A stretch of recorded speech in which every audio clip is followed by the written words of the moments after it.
Life has a funny way of throwing curveballs when you least expect them. Growing up, my days were filled with easy pleasures and small hurdles, deciding between joining the local soccer team or spending weekends fishing at the creek. But even back then, a quiet worry nagged at me, like a shadow hinting that the steady life I leaned on could vanish in a heartbeat. Life taught me that lesson bit by bit, until one day it hit me like a freight train. As I got older, the simple beat of my youth faded into the grind of grown-up life, marriage, a job, bills piling up. Like most folks, I thought I'd built something sturdy, only to find out how shaky those roots really were. Betrayal, I learned, stings worse than any punch I've ever taken. Rain's always been my enemy. It ruined my kids' soccer matches, made driving a headache as I got older, and worst of all, it exposed my wife's cheating. One Saturday morning, halfway through a solo tennis match, a sudden storm rolled in, forcing me to head home early. Tennis had become my thing alone since my wife, Marissa, quit tagging along months back. Her excuse for bailing became crystal clear when I stepped into our living room. There they were, Marissa and her boss, Travis, half-clothed and tangled up on the recliner. Good thing my tennis racket stayed in the car, or I might have done something dumb. As they fumbled to cover up, I stood there, rooted to the spot, too shocked to speak. Marissa broke the quiet first, her tone almost defiant. "You got nothing to say, huh?" she tossed out, hands planted on her waist. 2 words, I shot back, voice steady but sharp. "Get out." Travis didn't wait around, he bolted like a scared rabbit. Marissa lingered, eyes glued to the floor. "You too," I added. "I'll box up your stuff and leave it in the driveway. Pick it up whenever." Her eyes welled up as she pleaded to talk, swearing she had nowhere to go. "Go crash with him," I said, flat as a board. "And don't worry, I'll make sure his wife hears about this." After Marissa cleared out, I rang Travis's wife, Kendra. When she picked up, her voice carried a mix of doubt and exhaustion. "I saw your number in his call logs," she admitted. "He claimed it was just work, but I wasn't born yesterday. Let me deal with him, and I'll call you back." An hour later, she did, her tone matching my gut-punched feeling. We set a lunch meetup for the next day to swap stories and plan our next move. When Kendra showed up, her pregnancy obvious, my blood boiled all over again. "That lowlife," I growled, barely holding it in. Kendra nodded, her face a blend of grief and grit. "Half the time, I want to throttle him," she confessed. "The other half, I'm just sobbing." I slid her a stack of printed emails between Marissa and Travis. "Here's all the proof you'll need," I told her. I hadn't even stomached reading them myself yet. Kendra came up with a plan. We'd each confront the cheaters one last time, but we'd do it side by side. I'd back her when she faced Travis, and she'd have my back when Marissa came for her stuff. It was a small, vengeful idea, and we both savored it. Before we split, I gave her a tip. Hit the bank before you talk to a lawyer. Leave a little cash in the account, but move the rest. Trust me. Kendra cracked her first smile of the day. "Thanks," she said. "Guess we're partners in crime now." Kendra had already drained their joint account before we even talked, using her phone to transfer every penny. I wasn't even sure if I had online banking set up. Marissa always handled the money. Kendra offered to poke around my laptop after lunch to check. While she was fine with emptying their account, I suggested leaving a tiny bit behind to avoid looking spiteful in court. She rolled her eyes but admitted it made sense. Her anger flared as she vented about Travis's neglect, how he was off with my wife instead of helping with their baby, leaving the nursery half-finished. After lunch, Kendra helped me dig into my banking app and shuffle funds around. While poking through files, she stumbled on something that made my stomach turn, a folder full of videos of Marissa and Travis together. Furious, she started copying them to a USB drive. When Marissa called me, I passed the phone to Kendra without a second thought. She laid into Marissa, making it clear that both her and Travis's junk would be dumped on the lawn soon. She also said the laptop Marissa wanted would be left on the stoop at a set time, no face-to-face needed. Marissa's sob story about it being a one-time slip didn't fool us, especially since Travis had fled like a coward when I caught them. Kendra's anger was fierce, but her sadness leaked through as she processed the betrayal. Still, she funneled her hurt into hunting for more dirt, determined to leave no stone unturned. Meanwhile, I quietly changed the house's security code, bracing for any surprises. Kendra and I decided to go high-tech, grabbing new laptops and an external drive to back up everything. By the time she finished moving my files, it was pushing 10 p.m., and the rain was pounding as I drove her home. She worried aloud that Travis and Marissa might try to snoop or strike back, given how slick they'd been at lying. Her words hit home. If the tables were turned, we might look like the villains now. Before heading inside, Kendra confirmed I'd swing by tomorrow to help paint the nursery and said she'd file for divorce soon. She planned to lock down her accounts at the bank first, making sure Travis couldn't touch her cash. Though I couldn't act as her lawyer, I offered to draft some basic paperwork for her to file on her own. She was grateful, especially with her due date looming and no lawyer lined up yet.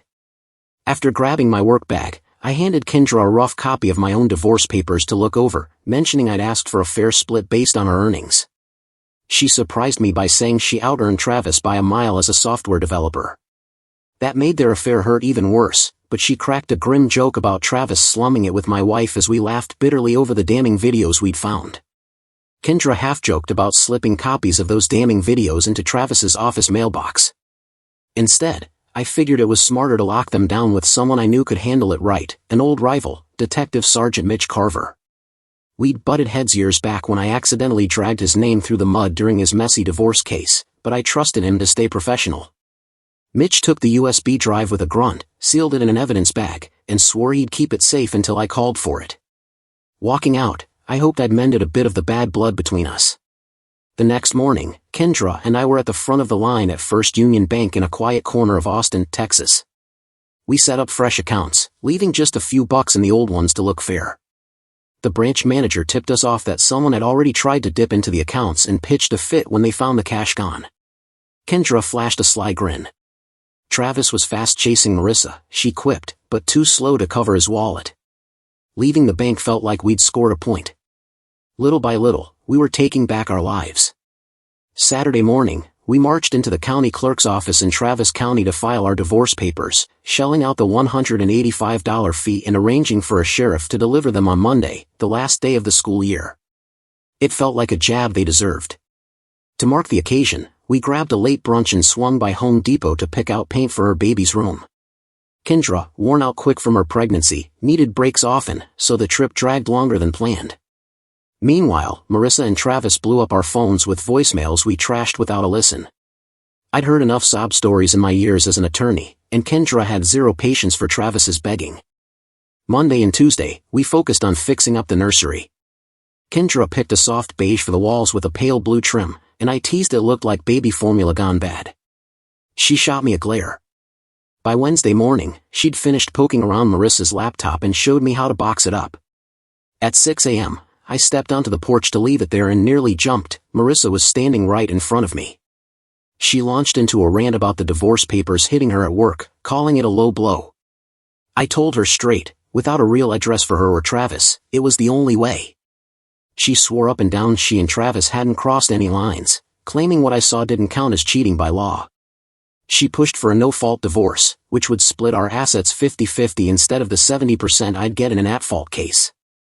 I said I'd think it over but didn't promise a thing. Then she dropped a bomb. She wanted to move back home. I told her she could have the place, it was tainted with bad memories for me. I laid out my deal. I'd move out, cover the mortgage for 3 months, and pay $1,200 a month in alimony for 2 years, 1 month for every month we were hitched. She scoffed, threatening to drag me to court for half my savings, acting like she had the upper hand. I had a hunch her empty bank account was why she was playing nice all of a sudden. Later that morning, I swung by Kendra's place. She was fuming after Travis showed up, demanding half their stuff and floating the idea of couples therapy. Kendra said she nearly spilled about the videos but held back, wanting to watch him lie under oath before dropping the hammer. The night before, we'd sketched out settlement offers, though I knew courts rarely left the other side with nothing. Kendra's anger made her want to strip Travis bare, but I was aiming for a deal that was fair yet smart. With the nursery almost done, I mentioned I was hunting for a new place to live. Kendra, already scanning online listings, pointed me to a nearby apartment complex in Austin with open units and a gym. She cracked up mocking Travis's sudden "let's fix this" act. He suggested counseling, she said, and I told him to try a lobotomy. As I mulled over the apartment, Kendra got real about rethinking her work-life balance once the baby came. Her words hit me hard, making me wonder if my late nights at the office had pushed Marissa away, though she sure didn't mind spending my paycheck. Kendra nodded, saying cash wasn't worth much if it cost you everything else, a truth that stung, coming too late to save my marriage. Just past midnight on a rainy Thursday, Kendra called me in a panic. She was in labor. I just settled into my new apartment a few streets over in Austin's Crestview neighborhood, so I got to her place in under 8 minutes. We'd practiced for this moment a dozen times, but the real deal was pure chaos. The past couple of weeks had been a blur, painting the nursery, putting together cribs, even snagging a new camera to snap pics of the baby's big arrival. All while dodging nasty calls from Marissa's lawyer and helping Kendra fend off Travis's attorney. At the hospital, Kendra gripped my hand like a vice and yanked me into the delivery room. I'd planned to stick around just until things got intense, then slip out. But with the storm howling outside, I knew I was in for the long haul. Standing next to Kendra, I focused on keeping her calm, murmuring soft words while facing away from the medical chaos.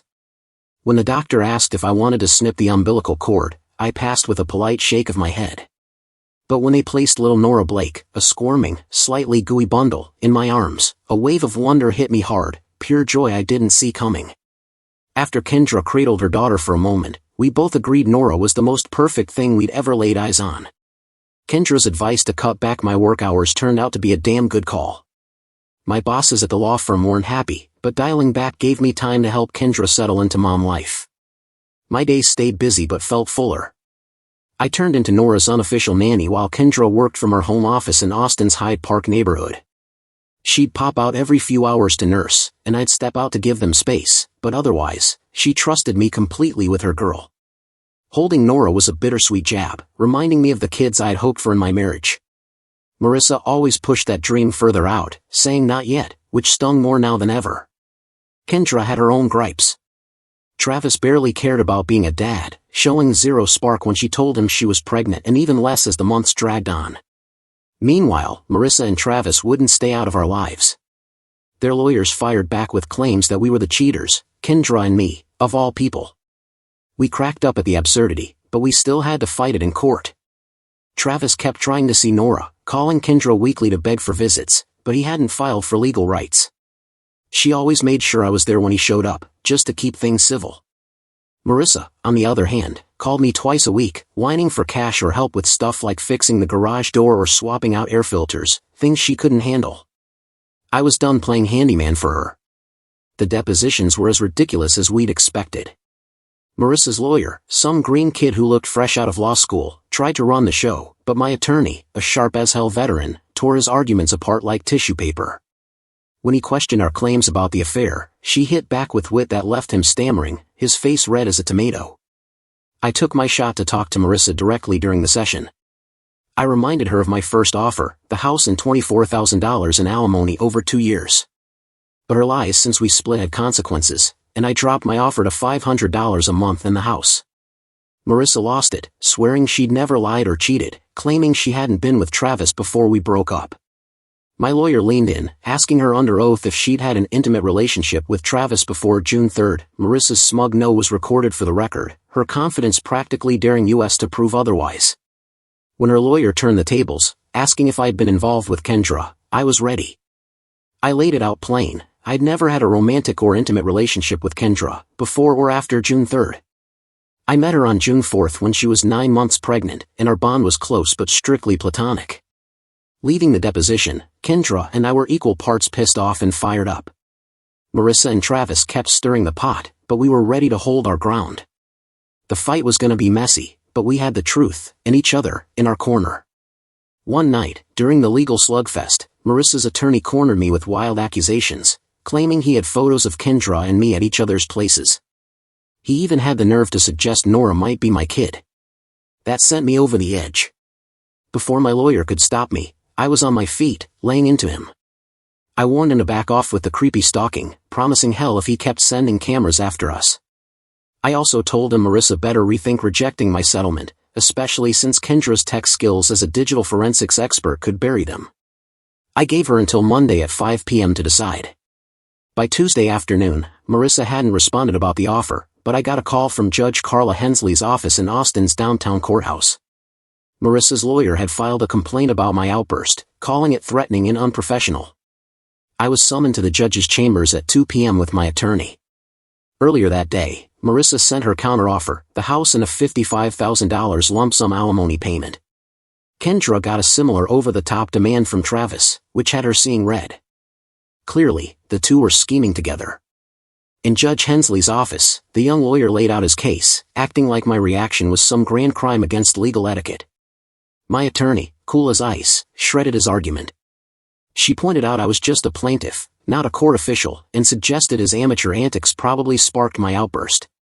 With a polite grin, she warned that his holier-than-thou attitude wouldn't win him any favors with clients. When Judge Hensley asked me what I'd said, I didn't hold back. I repeated my words nearly word for word, knowing full well she'd chewed me out similarly years ago. She burst out laughing, tossing the lawyer's complaint aside as nonsense. Being called a punk isn't a crime, she said bluntly, adding that my take on him was probably spot on. She even hinted he'd regret making an enemy out of me, her tone making it clear she wasn't here for his whining. Marissa's lawyer, red-faced and stumbling over his words, tried to steer the conversation back in his favor, hinting that the court was part of some cozy, biased network in Austin. Judge Hensley's eyes narrowed to slits, but I cut in before she could lay into him. I told the kid to watch his mouth in chambers, warning that his cocky attitude might land him in hot water for contempt. Judge Hensley, picking up my vibe, gave him a stern lecture on courtroom manners, making it clear she wouldn't put up with his nonsense again. She shot down his demand for her to step off the case, calling it baseless and a waste of time. Marissa sat there quiet as a mouse, her face going white as the judge laid down the law. As we left the chambers, she wouldn't meet my eyes.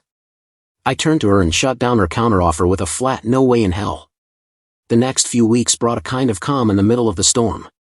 I spent most evenings with Kendra and Nora, getting the hang of newborn life. I learned how to whip up bottles, swap out diapers, and hush Nora's cranky cries. Kendra started taking short breaks for herself, trusting me to watch Nora solo. I didn't mind one bit, it felt good, like I was doing something that mattered. When Nora got fussy, I'd stroll her around the block, humming goofy tunes until she dozed off. As much as I loved my time with them, I wasn't sure what to call what Kendra and I had. Part of me started hoping for something more, but Kendra treated me like a close buddy, almost a brother. I followed her lead, keeping things friendly. We'd hang out watching old movies or talking over coffee after Nora went down for the night, sharing dinners most evenings. It was easy, comfortable, and neither of us pushed for more. With sleazy photographers probably lurking, staying platonic felt safer anyway. For now, our quiet friendship was a lifeline in the mess of our divorces, not perfect, but a hell of a lot better than the chaos we'd been through. By early February, our cases, mine against Marissa and Kendra's against Travis, hit the family court in Austin's Travis County. Marissa tried reaching out to haggle over terms, but I wasn't having it, still pissed about the private investigator she'd sicked on us. Travis, meanwhile, stopped showing up to see Nora, probably scared Kendra would hit him with child support. For now, she held off, as a judge from another county, Williamson County, was set to handle both cases on the same day, mine in the morning, Kendra's in the afternoon. We figured her hearing might not even happen. That morning, the crisp Texas sky felt like a good omen as we walked into the courthouse. The judge tossed out Marissa's counterclaim without a word. She showed photos of me at our old place and Kendra at mine, but none hinted at anything shady. Our case was clean, and Marissa had sworn under oath she never had an affair with Travis.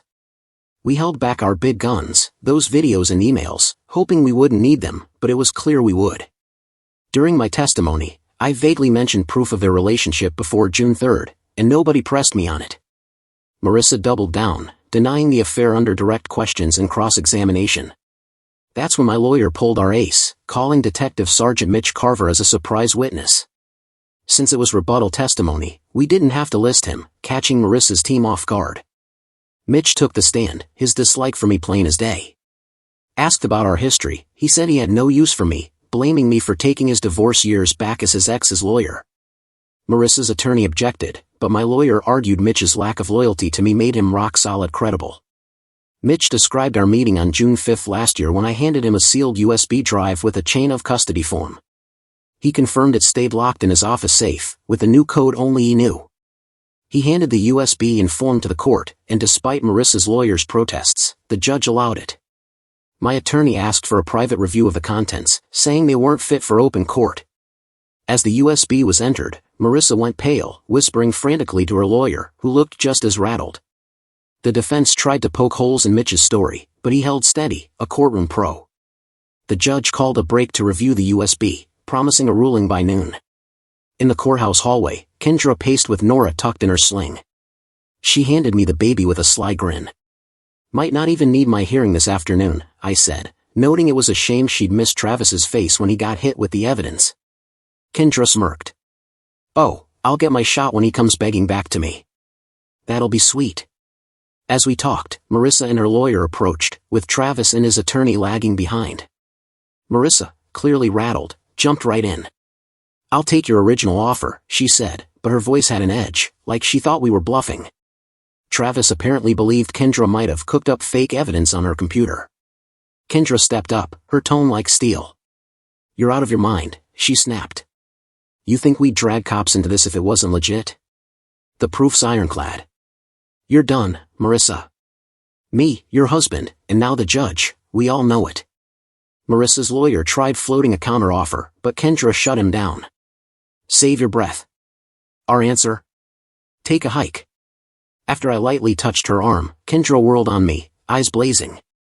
"Don't even try it," she said. "They wanted to play dirty, and now they're eating it. They lied, cheated, and tried to grab way more than they ever earned. This ain't a game for rookies." Marissa and Travis had bitten off way more than they could chew when they decided to tangle with us. "She'll get half of whatever the judge gives Marissa, minus the house," Kendra said, her voice sharp enough to cut glass. "If they don't like it, we can march back in there this afternoon and play hardball again. I bet the court would love to hear about a guy ditching his 9 months pregnant wife to mess around." I stepped in to help Kendra with Nora, and that saved her from chasing Travis for $600 a month in child support from his measly paycheck. Travis stood there, jaw dropped, looking like he'd been hit by a truck. I couldn't blame him. Kendra's rage shook even me a little. She was a force, and I wasn't about to get in her way. Travis's lawyer seemed to realize they were out of moves. "Half of what she gets, minus the house," he said quickly. "We'll take it." Kendra wasn't done. "Oh, and Travis picks up my legal fees," she added, her tone icy. "It's an at-fault divorce, and that's on him." His lawyer nodded, no fight left, and Kendra turned to me with a playful grin. "So, am I getting your usual rate for all the advice you've been dishing out?" she teased. "Word is you charge $700 an hour. My attorney says your time's just as billable as hers." I laughed, catching Travis doing frantic math in his head. Kendra tugged my arm, pulling me away from the group, her voice softening. "I'm sorry," she said. "I shouldn't have spoken for you back there. I know you didn't want Marissa left with nothing, but they earned this." Still, I overstepped. I gave her arm a light pat. "It's all good," I said. "You were right, and I was wrong. Mark this day, it might be the only time you hear me admit that." She smirked. "Doubt it. You said the same thing when we finished Nora's nursery and you admitted my paint colors were perfect." I chuckled, ready to fire back, but our lawyers walked up, cutting the moment short. My lawyer grinned. "She's settling for $500 a month in alimony for 2 years, keeps the house, and gets a quarter of the joint account." With Nora strapped to my chest, I shrugged. "They still don't get it," I said. "This is an at-fault divorce. By law, she gets no more than a third of our assets. I could make her sell the house and take 2/3 of the sale. She's lucky I'm not forcing that just to cover my fees. No alimony. Let the judge sort it out." Marissa's lawyer sighed, shaking his head as he turned away. Marissa looked like she might cry. When Judge Hensley returned, her ruling hit harder than I expected. "Ms. Reynolds," she said, her voice like steel, "the contents of that USB were disgraceful. You lied to this court to squeeze out more money, and I don't take kindly to that. Mr. Bennett offered you fair deals, and you rejected them, chasing greed. You overplayed your hand. Assets are split 95% to Mr. Bennett, 5% to Ms. Reynolds. Alimony is granted, but only $5 a month for 2 months. Mr. Bennett has paid $1,200 monthly for 7 months, and I order that repaid, minus $10. Neither party may remove the other as a beneficiary on existing insurance policies. Ms. Reynolds, you can keep the house for 5 years, covering all costs. After that, it's sold, with 75% of the proceeds to Mr. Bennett and 25% to Ms. Reynolds. The property must be appraised within 30 days at Ms. Reynolds' expense, and any sale shortfall comes from her share. Finally, Ms. Reynolds covers all reasonable legal fees for this case. Mr. Bennett's attorney will submit a detailed expense list within 60 days. Court's done. As the judge left, I glanced back at Kendra, who sat in the back row with Nora, flashing a wide grin. She nodded toward Marissa, who was quietly sobbing. Travis sat behind her, hands clutching his head like it might split open. As we passed them, I couldn't resist a parting shot. "That's one costly screw-up," I muttered to my lawyer, loud enough for them to hear. That evening, Kendra and I took our attorneys out for a big dinner at a steakhouse in Austin's Zilker neighborhood. We'd faced off in court plenty of times, but I always respected their game, and they joked that clients should treat them to dinners more often after wins like this. With legal fees sometimes taking years to collect, I figured I'd start a new tradition. Halfway through the meal, Kendra threw us a curveball. She decided to let Travis and his lawyer sweat for a couple of days before making an offer. She'd forgive the money Travis owed her and skip chasing child support, but only if he stayed away from her and Nora for good. Her reasoning was practical. After the satisfaction of exposing him, she saw the value in not pushing someone into a corner where they've got nothing to lose.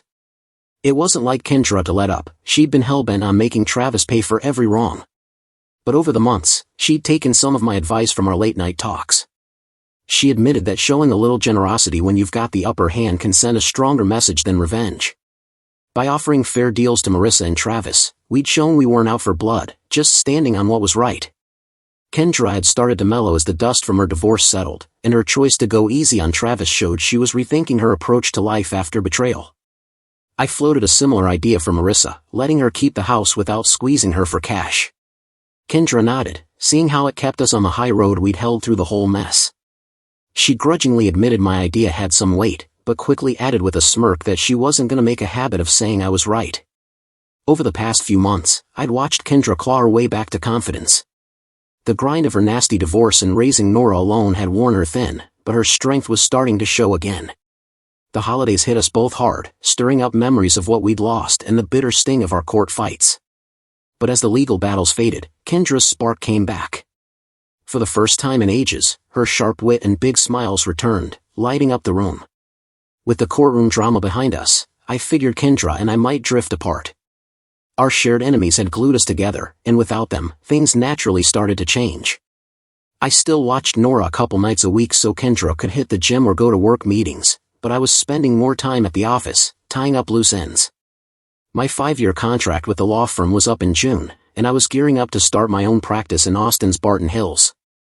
That meant late nights, trying to wrap things up before the big leap. A few days after the court ruling, Detective Mitch Carver showed up at my office out of the blue. He didn't mince words, still sore about his own divorce, which had eerie echoes of mine. He said flat out that his ex-wife had played him, a truth he only caught on to a year ago. I admitted I'd been suckered too, pulled into her web of lies. For the first time, Mitch cracked a bitter grin, saying his ex had a knack for roping people in. He told me how he'd figured her out when she tried the same tricks on her next husband, a guy pushing 70. A quick check showed her accusations didn't add up, just like the ones she'd thrown at Mitch. I shared how her true colors came out when I offered to represent her, but only if she paid up front. When she couldn't, she tried to barter in ways that made her motives clear. Mitch laughed at the ridiculousness, but we both felt the same frustration at how she'd twisted our lives. We got to talking about the USB I'd given him. He admitted he had no clue what was on it until I spilled the beans about its damning contents. We shared a dark chuckle, joking about how her antics could have been a goldmine if we'd wanted to cash in. Beneath the humor, though, there was a quiet respect. I told him I picked him to hold the USB because I knew he was straight up, even when we were at odds. He seemed touched when I mentioned I'd sent a letter to his bosses, praising his integrity and clearing up his ex's lies. He hadn't heard about it but figured it might have helped him land a surprise promotion to sergeant earlier that year. By late March, as I prepped to leave the firm and launch my own practice, Kendra called my office one evening, her voice sharp and almost accusing. She was annoyed I'd been pulling back, pointing out that even though I still babysat Nora, I'd bolt the second she got home, skipping the dinners and chats we used to have. She said it reminded her of the mistakes I'd made in my marriage, letting work trump personal ties. Caught off guard, I explained I was just trying to finish my firm duties before taking my saved-up vacation time. Kendra wasn't buying it and flat out claimed a week of my upcoming break for her and Nora. When I teased if she had another home project lined up, she shot back, cold as ice, that it wasn't about chores, it was about us reconnecting. Before I could answer, she hung up, leaving me to stew over her words. It hit me that even though the legal fights were done, rebuilding trust and balance in our lives was gonna take more work than I thought. 2 nights later, I showed up at Kendra's place in Austin's Crestview neighborhood, feeling a bit guilty, to watch Nora while she hit the gym. I'd let my own health slide lately. Without our regular dinners, I'd been living off takeout burgers and chips. I knew I had to get back on track. But that night wasn't about me, it was about keeping my word to Kendra. She met me at the door, calmer than I expected, and said she'd made other plans for Nora, hinting she wasn't sure I'd show. Her words stung, but she quickly apologized for snapping on the phone, admitting she'd overreacted. She said Nora was at a playdate, which opened up a new idea she hadn't pitched before. She wanted me to join her at the gym. I tried to dodge a joke about perfecting my Pizza Hut, but Kendra wasn't having it. With that stubborn charm of hers, she insisted, saying she'd even drive. I gave in, and before I knew it, I was tagging along. Before long, Kendra and I slipped back into a groove that echoed our lives during the divorce chaos, but now it felt lighter, easier. Most weeknights, we'd cook dinner at one of our places in Austin, trading off who picked the menu. I'd watch Nora at least once a week to give Kendra a breather, and after our gym sessions in Allendale, we'd hit the grocery store. Kendra always made sure my cart had more than chips and soda, poking fun at my lazy kitchen habits. "You're not living in a frat house," she'd say, tossing in some veggies. Those little moments made the days feel full, like we were building something real. As Nora's first birthday approached, so did the 1-year mark of the day my world cracked open, catching Marissa with Travis. I figured it'd hit Kendra hard too, stirring up old wounds. But she carried herself with a quiet strength that threw me off. Over a glass of wine one night at her Crestview home, she admitted her life was better now than ever. "I don't miss Travis one bit," she said. "I feel free, like I'm finally me again." Her words hit close to home. I told her I missed the idea of what I'd had with Marissa, but not her. Kendra squeezed my hand, her eyes steady. "We're better off," she said, and that moment felt like standing on solid ground after a long fall. As I got ready to launch my solo law practice in Austin's Bolden Creek, I started thinking hard about what Kendra and I were to each other. There were times it felt like more than friendship, like when she'd nod off on my shoulder during movie nights after tucking Nora in. But I couldn't tell if I was reading too much into it. Kendra saw me as a rock, part brother, part confidant, but never dropped hints of anything romantic. I was torn. I treasured her as a friend, but her laugh, the way she tilted her head when she teased me, it got under my skin. Still, we never talked about us in that way, and that invisible line kept me on edge, wondering what lay ahead. By the time my office opened, Marissa and Travis had faded into the background. They'd shacked up for a bit after the divorces, but word was they'd split, maybe even gotten engaged before that fizzled, old news by now. The morning I unlocked my new office, I got a shock. None of the budget desks I'd ordered were there. Instead, the place was decked out with sleek oak furniture and cushy leather chairs, way beyond my paycheck. Kendra and Nora were waiting inside, grinning. Kendra hugged me, calling it her grand opening gift. She said my cheap furniture picks were an embarrassment to my new start. I tried to argue about the cost, but she waved it off. "Money comes and goes," she said, "and you're set now." Then she dropped another surprise. She wanted me as her lawyer to draft her will and guardianship papers for Nora, including a plan to file for child support from Travis unless he gave up his rights. She even named me as Nora's guardian if anything happened to her. The trust in her words hit me hard, though I had to tell her I couldn't take her as a client ethically. I teased that bribing me with fancy desks wasn't necessary, but her sincerity left me floored. A week later, we were strolling through a grocery store in Austin's Zilker neighborhood when Kendra caught me lost in my head. "What's eating you?" she asked, nudging my arm. For the first time, I realized my feelings for her weren't just a passing thing. That moment in my office, when she'd shown up with Nora and transformed my space, kept replaying. I wanted Kendra and Nora to be more than a big part of my life, I wanted them to be my life. But the fear of screwing up our friendship if I got it wrong held me back. As we tossed items in the cart, her question hung in the air, and I wrestled with whether to speak up. Kendra must have sensed my hesitation because she pressed me again to spill what was on my mind. After a beat, I took a deep breath and went for it. "Would it be weird if I asked you on a date?" I blurted, feeling like a teenager. Her reaction threw me. She glanced at me, then looked away, saying we should talk in the car. The rest of the shopping trip was quiet, tense. I kicked myself for jumping the gun, wondering how to fix it without digging a deeper hole. Kendra seemed unsure too, like she was grappling with how to respond without making it worse. When we loaded the groceries into her trunk, I braced for the letdown. Kendra broke the silence, asking if I'd meant what I said about the date. I nodded, quiet but honest. Yeah, I was serious. Then she blindsided me. She burst out laughing, doubling over like I'd told the world's best joke. I stood there, confused, as she caught her breath and pointed out how nervous I looked. Still chuckling, she hit me with questions. How much time did we spend together? What did we do? As I answered, dinners, movies, playing with Nora, it dawned on me our lives were already tangled up like a couple's, just without the label.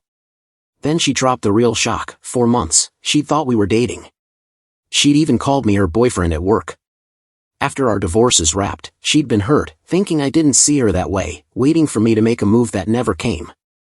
Her honesty left me stunned, my jaw practically on the pavement. Kendra kept poking fun at me in the grocery store parking lot, pointing out how she'd caught me stealing glances at her during our gym sessions in Allendale. She admitted, with a sly grin, that her tighter workout clothes were picked out just for me. My face went red. I'd been clueless.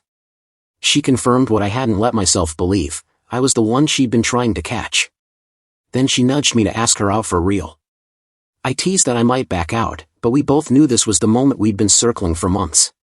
Even after laying our feelings bare, we didn't dive headfirst into romance. Nora, at 15 months, was a whirlwind of energy, toddling around Kendra's Crestview home with a knack for trouble. We had practical stuff to figure out first. Childproofing became a war zone. I spent 2 days locking down her place in my apartment in Austin's Bolden Creek, only for Nora to crack outlet covers, bypass stair gates, and pop open cabinets I couldn't even figure out. Her smarts were frustrating but cute. She'd grab our hands, proud as hell, to show off her wins. Playpens were useless. She was an escape artist. We settled on a playmat, but she only loved the noisy parts, driving us nuts. Kendra and I lugged it between our places, desperate for a break from her chaos. Just when Nora's antics had me at my wit's end, she'd pull something so sweet it melted me, like wrapping her little arms around my neck or staring up with those big, soulful eyes. All was forgiven in a heartbeat. That charm was pure Kendra, no question. About 2 weeks after our parking lot talk, Kendra asked me to stay over one night. It didn't feel like a big leap, more like the next step in a dance we'd been doing for ages. She'd been right. We'd been acting like a couple for over a year without calling it that. The only shift now was owning it. That night, Kendra stepped into her bedroom in a soft, short blue nightgown, looking a bit nervous. I could tell she was hesitant, and I wasn't sure if my eyes lingering on her figure helped or made it worse. The moment carried weight, a quiet nod to how far we'd come and how much we meant to each other. This wasn't just about crossing a line, it was about cementing a connection that had already reshaped our lives. Our first kisses were careful, almost shy.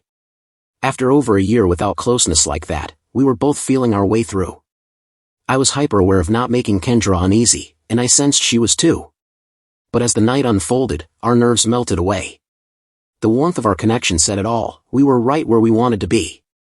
When Kendra woke me later for another round, I was pretty damn sure I hadn't let her down. That night was like nothing I'd known before. Kendra wasn't holding back, she was all in, guiding our moments with a quiet confidence. She wasn't pushy, but her reactions made it clear she was as wrapped up in us as I was. Every touch, every kiss pulled us tighter together, and it only got better from there. By September, Travis and Marissa had gotten hitched somewhere out of sight. No invites for us, not that we cared. Travis had signed away his rights to Nora faster than you could blink, jumping at the chance to dodge child support. Kendra took it in stride, but it lit a fire in me. How could someone walk away from their kid like that? It made me double down on Nora. I agreed to be her legal guardian if anything happened to Kendra and updated my will to set up a trust for her. Our relationship was more than I'd ever dreamed up. Kendra was everything I could want, though I couldn't tell if I'd molded my tastes to fit her or if we just clicked that well. Either way, it worked like magic. Kendra seemed just as happy, always showing it in small ways, grabbing my hand on walks, brushing against me as she passed by. I couldn't keep my hands off her either, sneaking a pat or pulling her close when we were alone. It felt effortless, a steady stream of happiness. As the holidays neared, we sat down in Kendra's living room for a real talk about where we were headed.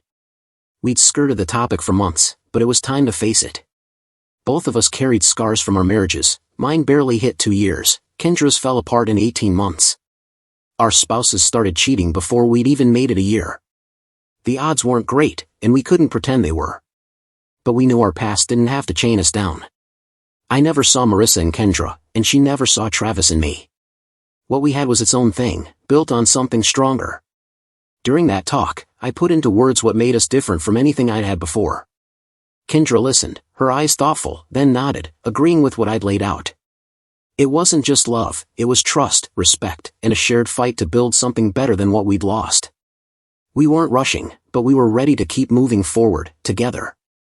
What set Kendra and me apart, I realized, was how our lives fit together.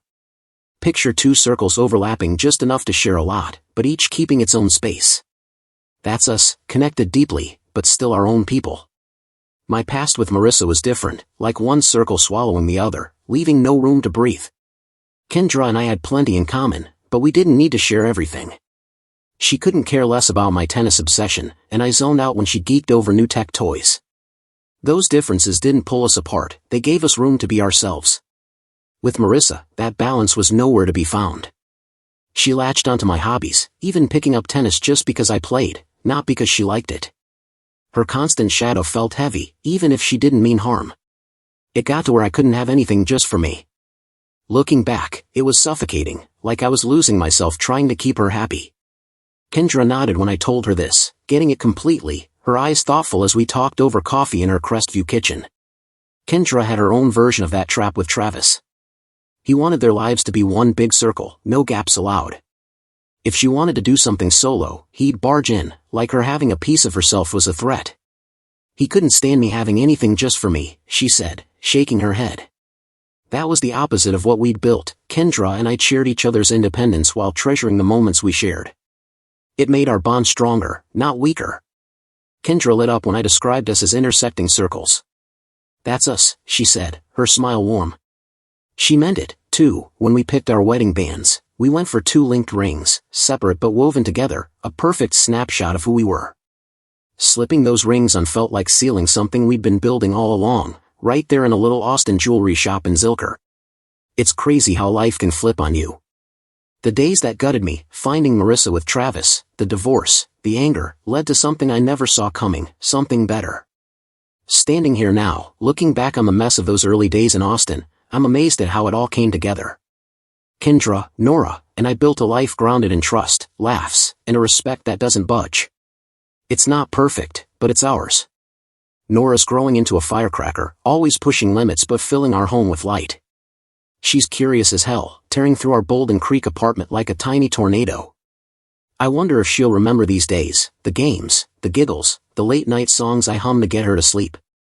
Maybe the details won't stick, but I hope she carries the feeling of being loved, safe, wrapped up in our care. That's what keeps me going when she's testing every nerve. Our home's a haven, not because it's free of trouble, but because we tackle it as a team. Kendra's fierce grit and quick wit keep us steady, while Nora's endless energy makes sure we're never bored. Even on rough days, when work piles up or Nora's antics wear me thin, I look at them and feel a gratitude I can't quite name. Marissa and Travis are just background noise now, popping up in stray thoughts or late-night stories when Kendra and I talk about the roads that led us here. In a weird way, I'm thankful for them, not for the betrayal, but for the wake-up call. Without it, I might have missed what really matters. The days turned to months, then years, and Kendra and I faced it all together. Nora's first day of school, the highs and lows of raising her, quiet nights on the couch after she's in bed. Our life isn't flawless, no one's is, but it's real, built on hard-earned lessons and the belief that we're stronger side by side. Every milestone feels like a win, proof we're doing this right, one step at a time. Sometimes, on calm nights, Kendra ribs me about those early days. Remember when you didn't even know we were dating, she'll say, grinning, her head on my shoulder as we sit in our Austin living room. I laugh, shaking my head at how blind I was. Guess I needed a kick in the pants, I'll say. Her smile softens, and she squeezes my hand. Good thing you caught up. Damn right, I think. As I look to the years ahead, more wins, more fights, more love, I wouldn't change a single twist or turn. Every heartbreak, every choice, brought me to Kendra, to Nora, to a life I didn't see coming but now can't imagine without.